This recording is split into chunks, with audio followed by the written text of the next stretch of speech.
Recently in Kochi, a 12-year-old little girl, she ran away with a 25-year-old man, and then the police went and found them and brought them back home. And now everyone, all the Malayalis are sitting and hurling abuses at that child online. But here is something that all parents and all responsible adults need to remember. There is something called grooming, and it is very, very insidious. Okay. Grooming is when an adult approaches a minor with the intention of getting close to that child so that they can abuse them. Okay, often there is sexual abuse involved, but then it doesn't start with that. The adult doesn't immediately approach the child and express their true intentions. It starts with being nice to the child, giving gifts to the child, making the child feel wanted, making the child feel like they're special. And then once the child gets close to the adult, then the adult starts talking about how the child is mature for her age, and she understands this adult the way nobody else can, and they have a very special friendship, and this person cares about the child more than anybody else, and the child starts believing all this. Now, why does this happen? Why does this secrecy, like, all this can happen only in secrecy, right? If the child goes and talks to a parent or a trusted adult that, oh, there is this uncle or there is this bhaiya who's talking to me like this, or it could even be a woman. If a child is open about it, then obviously the parent will become wary. The parent will be like, oh, why is this person showing so much interest in my kid? So then this thing cannot continue in that way. Now again, if it is a person who is within the family, if it's a relative, then the parent might also misunderstand that, oh, that person is just showing love to my child. But then if the child is able to talk openly with parents and with trusted adults, and the child will talk about all these things, the child will talk about how this person makes them feel. So because the child is in the habit of talking about everything, so the child may not feel like something is wrong. They may be thinking that, oh, this adult is so nice to me. But then when they talk to the parent can understand that, oh, this interest seems not so innocent, right?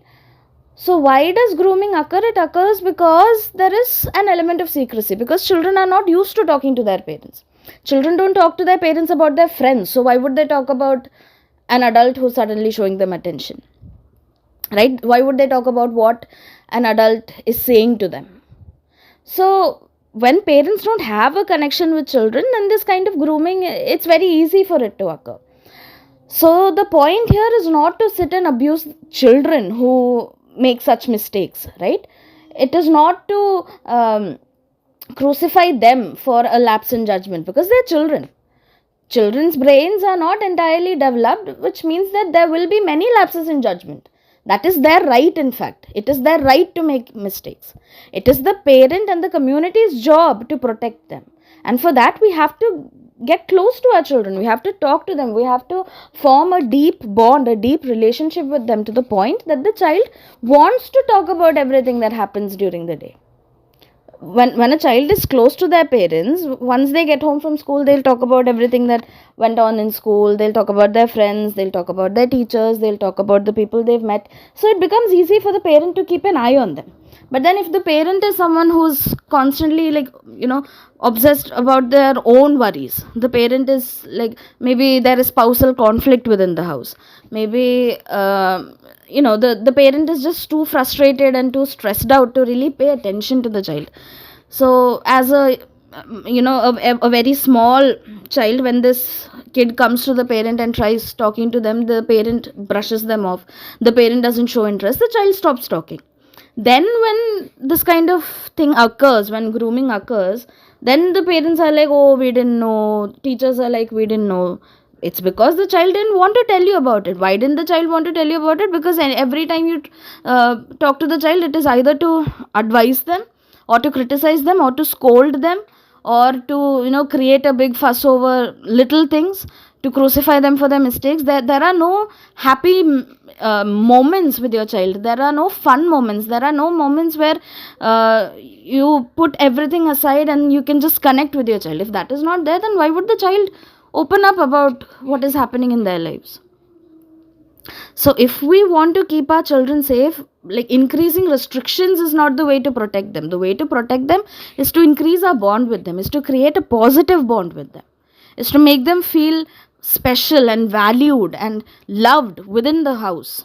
Just sending them to school, giving them food to eat, giving them money when they ask for it, buying them clothes is not going to make them feel like that. You have to spend time with them, and you have to make them feel like you really care about them, that they really matter to you.